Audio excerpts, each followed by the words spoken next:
Welcome back. खबरुन जी बाकायदा शुरुआत हिन अहम ख़बर सकंदासी। गुलाम नबी मेमण के IG सिंध मुक़रर कियो वियो आहे। गुलाम नबी मेमण लाइ सिंध में अमनो अमा जो क़याम वॾो चैलेंज आहे। IG सिंध रिफ़त मुख़्तार खे तब्दील करे संदसि जाइ ते गुलाम नबी मेमण खे सिंध जो नओं IG मुक़रर कियो वियो। एस्टेब्लिशमेंट डिवीज़न गुलाम नबी मेमण खे IG सिंध मुक़रर करण जो नोटिफिकेशन जारी करे छॾियो।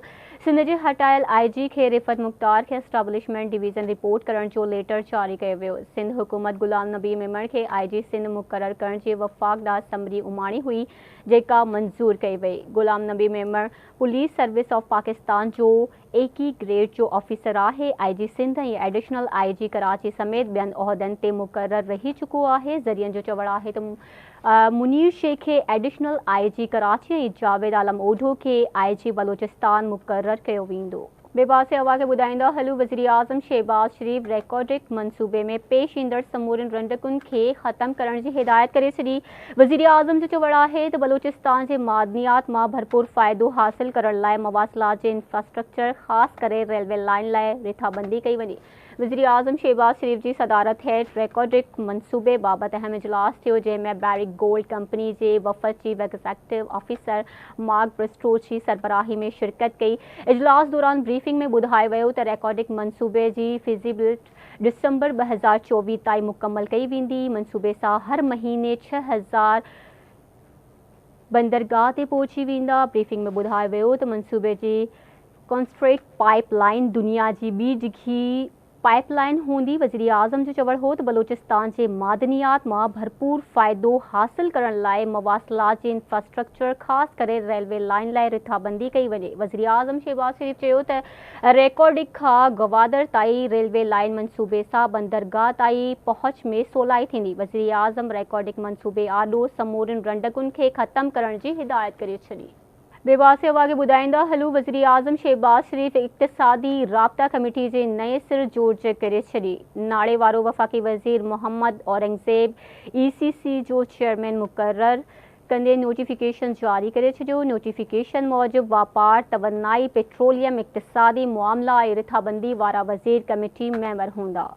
बेबासे हवा के ॿुधाईंदा हलूं। ऐवान सदर में आला तरीन फ़ौजी एज़ाज़ ॾियण वारी तक़रीब मुनक़िद कई वई जंहिंमें ऑफिसरनि जी ख़िदमतुनि जे एतराफ़ में खैन एवॉर्ड्स ॾिना विया। सदर आसिफ अली ज़रदारी 41 फ़ौजी ऑफिसरनि खे हिलाल इम्तियाज़ अस्करी सां नवाज़े छॾियो। सदर आसिफ अली ज़रदारी पारां ऑफिसरनि खे मिसाली कारकिरदगी शानदार क़यादत जी सलाहियतुनि जे एतराफ़ में हिलाल इम्तियाज़ ॾिनो वियो।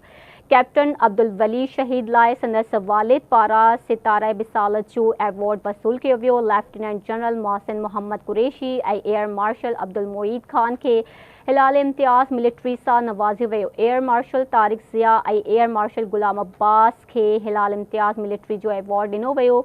Major general Shoaib Ahmed, major general Naseer Ahmed, rear admiral Habibur Rahman ऐं मेजर जनरल शाज़िया निसार खे हिलाल इम्तियाज़ मिलिट्री सां नवाज़ियो वियो। मेजर जनरल एजाज़ गनी ऐं मेजर जनरल नदीम अहमद राना खे बि हिलाल इम्तियाज़ मिलिट्री ॾिनो वियो। Major general Waseem Ahmed Khan, major general Arshad Naseem खे हिलाल इम्तियाज़, रियर एडमिरल सैयद अहमद सलमान ऐं मेजर जनरल अरशद महमूद खे हिलाल इम्तियाज़ मिलिट्री सां नवाज़ियो वियो। सदर आसिफ अली ज़रदारी पारां होली जे मौक़े ते हिंदू बिरादरी खे वाधायूं ॾिनियूं वयूं। जारी कयल बयान में सदर आसिफ अली ज़रदारी चयो आहे त होली जो त्योहार बुराई ते सुठाई जी फतह जी अलामत आहे। हुन चयो त पाकिस्तान लाइ हिंदू बिरादरी जूं ख़िदमतूं सारा जोगियूं आहिनि। पाकिस्तान सभिनी मज़हबनि सां तालुक़ रखंदड़ माण्हुनि जो हिकु ख़ूबसूरत गुलदस्तो आहे। सदर आसिफ अली ज़रदारी चयो त पाकिस्तान जो आइन मज़हबी आज़ादी जी ज़मानत ॾिए थो। अचो त सभु गॾिजी मुल्क जी तरक़ी लाइ कमु कयो।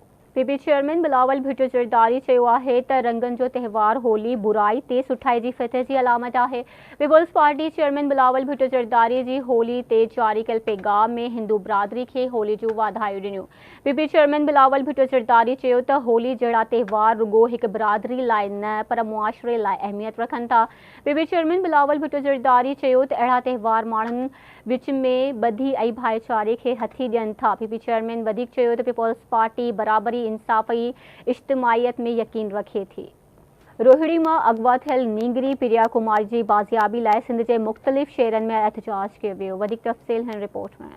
सिंध जे मुख़्तलिफ़ शहरनि में नींगरी प्रिया कुमारीअ जे बाज़ियाबीअ लाइ सियासी समाजी धुरियुनि पारां एहतिजाजी मुज़ाहरा किया विया। सिंध जे गादी वारे शहर कराची में प्रिया कुमारी जी बाज़ियाबीअ लाइ सिविल सोसाइटी पारां प्रेस क्लब वारो एहतिजाजी मुज़ाहरो कयो वियो, जंहिंमें वकीलनि, सीनियर सहाफ़ियुनि, शहरियुनि ऐं अदाकारनि वॾे अंग में शिरकत। नवाबशाह में नींगरी प्रिया कुमारी जी बाज़ियाबीअ लाइ पीपल्स पार्टी शहीद भुट्टो पारां अकबर सोढर, बाबर मुगेरी, शाहकार मल्लाह, गाज़ी नजीब चांडियो, रज़ाक रिंद, लाला अनवर, वसीम भट्टी ऐं ॿियनि जी अॻवानी में प्रेस क्लब वारो एहतिजाजी मुज़ाहरो कयो वियो। कंबर, मटियारी, पिथोरो, मीरपुर भठोरो, उमरकोट ऐं कश्मीर समेत ॿियनि शहरनि में हिंदू तंज़ीमुनि समेत ॿियनि सियासी समाजी तंज़ीमुनि पारां एहतिजाजी रैलियूं कढी मुज़ाहरा किया विया। ठटो, नौशरो फेरोज़, टंडो बागो, ओबावड़ो, जामशोरो, जैकब आबाद, खैरपुर, सकरंड में भी एहतिजाजी मुज़ाहरा किया विया ऐं पुलिस की कारकर्दगी ते सुवाल उथारिया विया। भिरिया सिटी, सजावल, घोटकी, पने आकल, शहदाद कोट में भी एहतिजाजी मुज़ाहरा किया विया। उन मौके ते अॻवाननि जो चवणु हो त 2.5 साल गुज़री वञण बावजूद पुलिस प्रिया कुमारी खे बाज़ियाब करण लाइ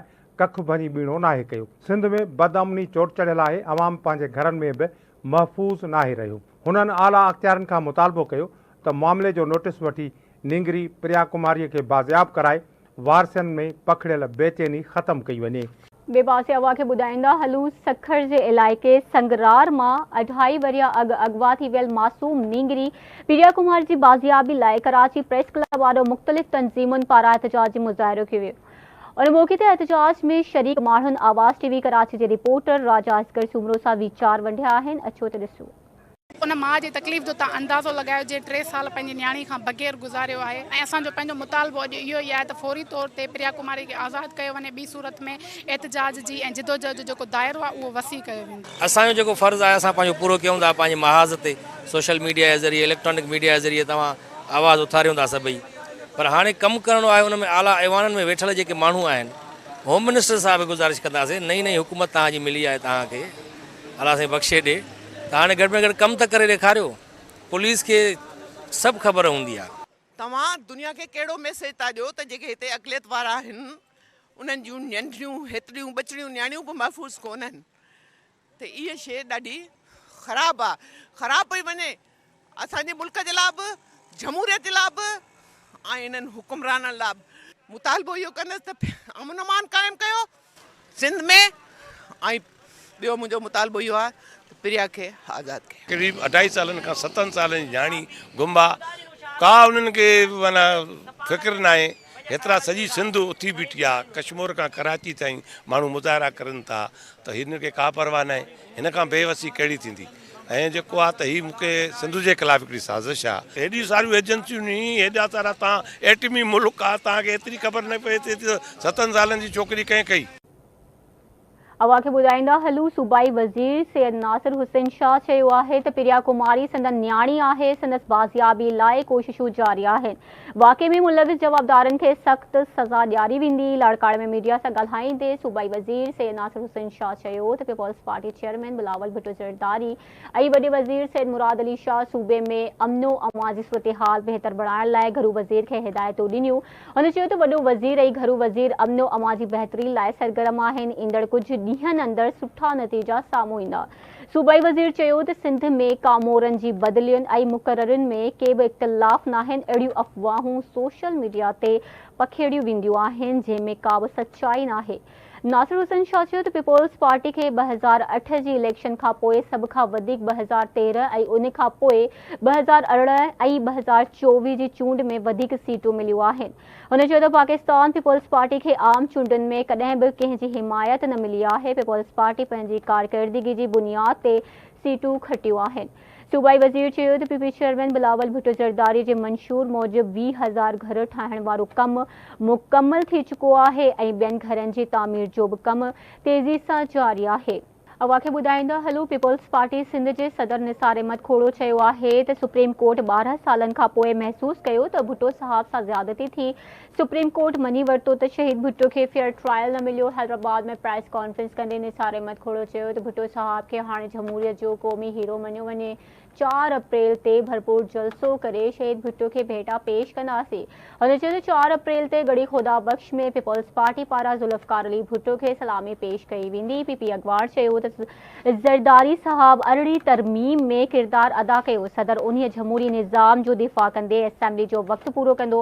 हुन चयो त हाणे NFC अवॉर्ड 2025 में अचड़ो आहे। आइन मूजिब आबादी जे लिहाज़ सां वसीलनि जी विर्छ में वाह थी सघे थी। NFC सूबनि जो पुराणो मसइलो आहे जंहिंखे हल थियणु घुरिजे। निसार अहमद खोड़ो चयो त 17 वज़ारतूं सूबनि में अचड़ियूं आहिनि, उन्हनि खे ख़त्म करे 300 अरब रुपया बचाए सघजनि था।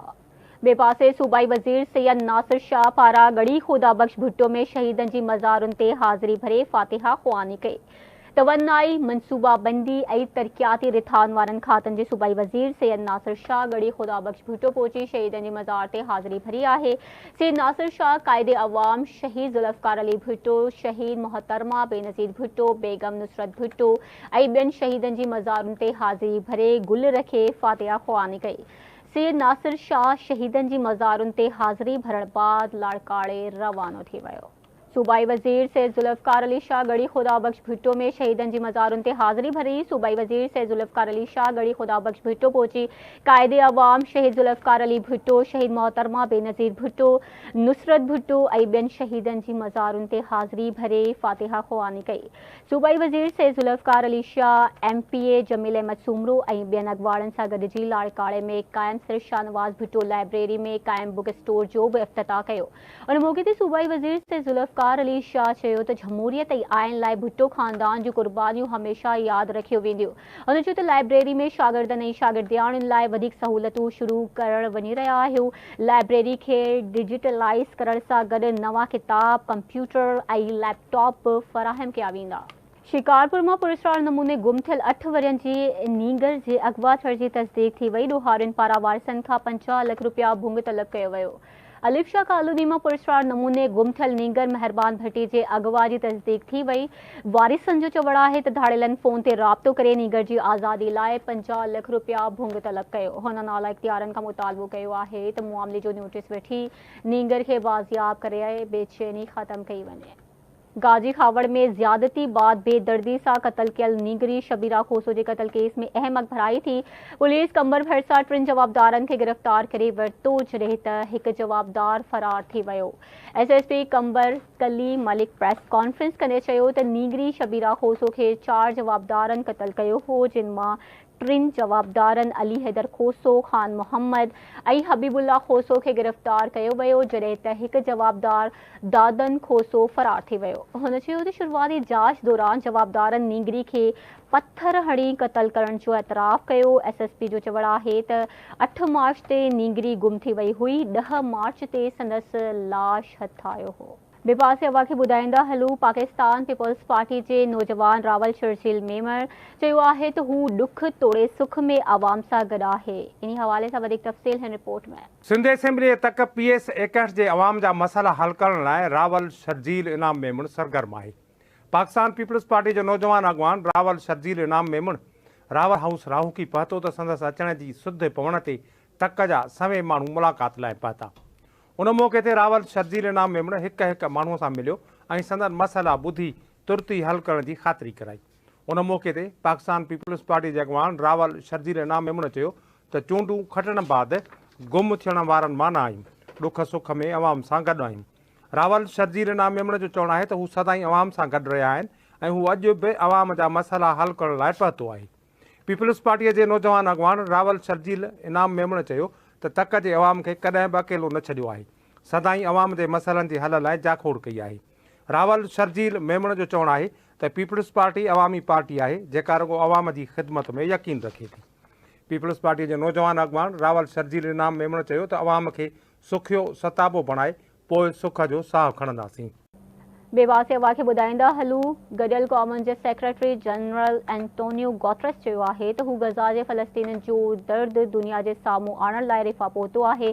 पहिरियां खां वधीक इंसानी इमदाद जी ज़रूरत आहे। रिफ़ा में मीडिया सां ॻाल्हाईंदे एंटोनियो गुटेरेस चयो त सामान जूं ट्रकूं गज़ा जी सरहद ते रोकणु इख़लाक़ी कमज़ोरी आहे। इंसानी इमदाद जी पहुच बिना रंडक जे ॾियणु घुरिजे। हुन चयो त गज़ा में इमदाद पहुचाइण लाइ मिस्र सां गॾिजी कमु कंदा। रिफ़ा में इसराइली फ़ौज जी ज़मीनी ऑपरेशन इंसानी तबाही जो कारण बणिजंदो। संदसि चवणु हो त इंसानी बुनियाद ते जंगबंदी ऐं यरगुमाली आज़ादु थियणु घुरिजे। वक़्तु अची वियो आहे त फ़लस्तीनी रियासत क़ाइमु कई वञे। गॾियल क़ौमुनि जे सेक्रेटरी जनरल एंटोनियो गुटेरेस चयो त एतिरा माण्हू मरंदे ऐं अज़ियत में नथो ॾिसी सघिजे। असां वटि इख़्तियार नाहे, जिन वटि आहे उहे गज़ा जंग रोकराइनि। पाकिस्तान सां ॻाल्हियुनि खां इनकार करे छॾियो। भारतीय परॾेही वज़ीर एस जयशंकर पाकिस्तान सां ॻाल्हियुनि जे हवाले सां पुछियल सवाल ते हिकु भेरो ॿीहर दहशतगर्दी जी वावेला शुरू करे छॾी ऐं चयो त माज़ी खे विसारे ॻाल्हियूं नथियूं थी सघनि। सिंगापुर जे दौरे दौरान मीडिया सां ॻाल्हाईंदे भारतीय परॾेही वज़ीर पाकिस्तान खे सनअती तौर ते दहशतगर्दनि जी सरपरस्ती कंदड़ मुल्क करार ॾिनो। सिंगापुर जे 3 ॾींहं जे दौरे दौरान मीडिया सां ॻाल्हाईंदे हुन चयो त हर मुल्क चाहे थो त संदसि पाड़ेसरी मुल्क मुस्तक़िम हुजे, जेकॾहिं ईअं नाहे त घटि में घटि पुरसुकून पाड़ेसरी हुजे। हुन इल्ज़ाम हयो त अव्हां इन पाड़ेसरी खे कीअं मुंहुं ॾेई सघो था जेको दहशतगर्दी खे सनअत तौरु इस्तेमालु कंदो हुजे। बेबासी अवां खे ॿुधाईंदा हलूं, भारत जी अदालत मुल्क जी सभ खां वॾी आबादी वारी रियासत उत्तर प्रदेश में मदरसनि ते पाबंदी लॻाए छॾी। इलाहाबाद जी अदालत उत्तर प्रदेश में मदरसनि बाबति 2004 जे कानून खे ख़त्म करे छॾियो। फ़ैसिले में दावा कई वई त इहो कानून भारत जे आइनी सेक्युलरिज़म ख़िलाफ़ आहे। फ़ैसिले में हुकुम ॾिनो वियो त शागिर्दनि खे रिवायती स्कूलनि में मुंतक़िल कयो वञे। उत्तर प्रदेश में मदरसा तालीम बोर्ड जे सरबराह मूजिबि इलाहाबाद हाई कोर्ट जे हुकुम सां 25,000 मदरसनि में पढ़ंदड़ 27 लख शागिर्द ऐं 10,000 उस्ताद मुतासिर थींदा। भारत में अप्रैल ऐं जून विच में आम चूंडूं रिथियल आहिनि, जंहिंमें मोदी जी भारतीय जनता पार्टी BJP जी कामयाबी जी अॻकथी कई पई वञे।